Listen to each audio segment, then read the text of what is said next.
Alors, y a-t-il une énorme arnaque entre les produits made in France, du luxe, qui sont en réalité faits en Chine?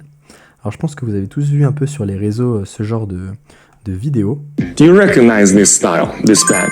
Of course you do. For the past more than 30 years, we have been OEM factory for most of the luxury brands around the world. Gucci, Prada, Coach, Louis Vuitton, you name it. But for this, I am not proud. Donc, apparemment, le gouvernement chinois aurait levé la clause de confidentialité que les marques de luxe auraient imposée aux fabricants chinois, par laquelle, en gros, elles feraient leurs sacs et leurs produits de luxe en Chine, et ensuite qu'ils les rapatrieraient pour assembler, on va dire, les logos et pour y imposer tout ce qui va être le nom, et donc avoir une marque de luxe made, entre guillemets, in France pour nous. Et donc on va pouvoir se poser la question si c'est pas en lien justement avec la baisse de LVMH qui est assez importante depuis un certain temps, surtout pour ceux qui avaient acheté au plus haut à 900 euros. Là on est passé sous les 500 euros, donc on va voir justement si c'est possible ou si c'est la raison pour laquelle la baisse est aussi importante. Alors je suis allé demander à notre ami ChatGPT pour voir si c'était possible déjà que le gouvernement chinois puisse enlever une clause de confidentialité. Alors hein, je vais pas vous faire durer le suspense plus longtemps, bien évidemment non, puisque une clause de confidentialité c'est entre deux parties. Donc hein, on voit bien une clause de confidentialité NDA est un accord contractuel entre deux parties, donc entre une marque de luxe et son sous-traitant fournisseur. Et donc le gouvernement chinois n'a absolument pas la capacité d'interférer là-dedans. Et en plus, il y a énormément de marques du luxe dans le monde, et ça voudrait dire que il aurait tout simplement divulgué toutes les informations sur sur tous les contrats, et ça c'est pas du tout possible. Voilà. Donc il faut vraiment faire attention vis-à-vis de la propagande chinoise, mais j'admets qu'il y a eu pas mal de choses assez intéressantes, assez marrantes sur TikTok et Twitter. Du coup, on est bien d'accord, hein, c'était une petite façon de vous montrer que faut pas croire tout ce qu'on voit sur les réseaux, hein, c'était juste de la propagande.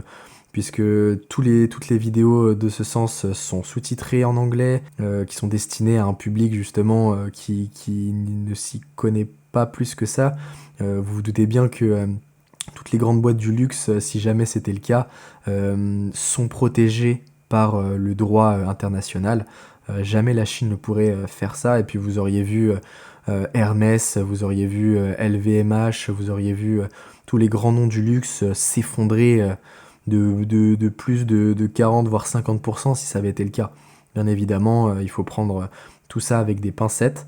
Il faut pas croire tout ce qu'on voit sur les réseaux, notamment là on a un jeu de propagande, notamment sur la guerre commerciale entre les États-Unis et les Chinois. Donc voilà, c'était la petite intox vis-à-vis de ce qu'on peut voir sur les réseaux en ce moment. Donc en résumé, hein, pas d'affolement, donc le gouvernement chinois n'a pas supprimé la clause de confidentialité.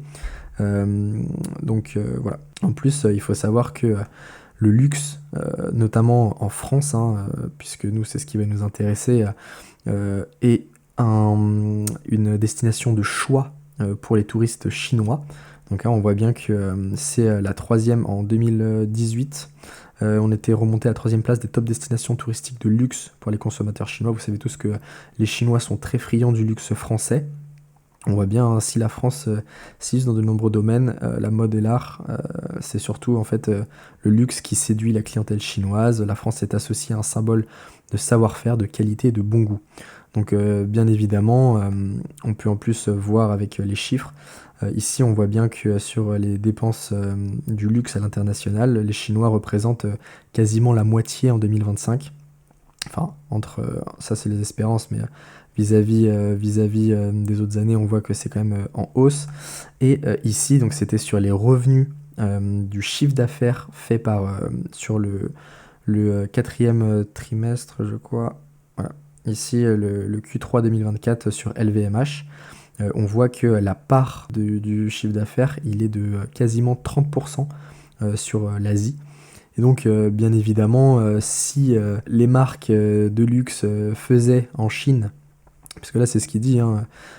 Si on va au bout de la vidéo, ce qu'il dit, c'est que, bon, voilà, tout ça c'est fait en Chine, et que, bien évidemment, il dit, bah, pourquoi acheter chez vous à 30 000 $ un sac Hermès, alors que vous pouvez l'avoir chez moi aux alentours de 800 euros. Donc, bien évidemment, hein, c'est absolument faux, puisque sinon, on n'aurait pas un tiers du chiffre d'affaires généré par les Chinois et les Asiatiques. Donc voilà, donc bon, en fait, ce qui va faire baisser bien sûr LVMH, c'est les résultats assez décevants. Je vais pas vous cacher, ici on voit bien qu'on est quasiment en baisse partout. Enfin, en fait, on est en baisse partout, avec moins 5% sur tout ce qui va être les produits de luxe, avec moins 9% sur le vin. Voilà, donc on a des résultats assez médiocres pour LVMH. Et donc on voit bien, hein, le CAC 40 moins 10% du record historique, LVMH moins 45% du sien. Et donc on peut voir que c'est pas forcément la grande forme pour LVMH. Et pourtant, on voit bien, hein, que LVMH s'est fait détrôner today. Donc c'est Hermès qui dépasse la capitalisation boursière d'LVMH pour la première fois, avec 279 milliards de capitalisation. Donc on arrive bien à peut-être un déclassement de LVMH vis-à-vis du reste, qui était anciennement, hein, je vous rappelle, il y a quelques temps, c'était la première capitalisation européenne en termes de bourse.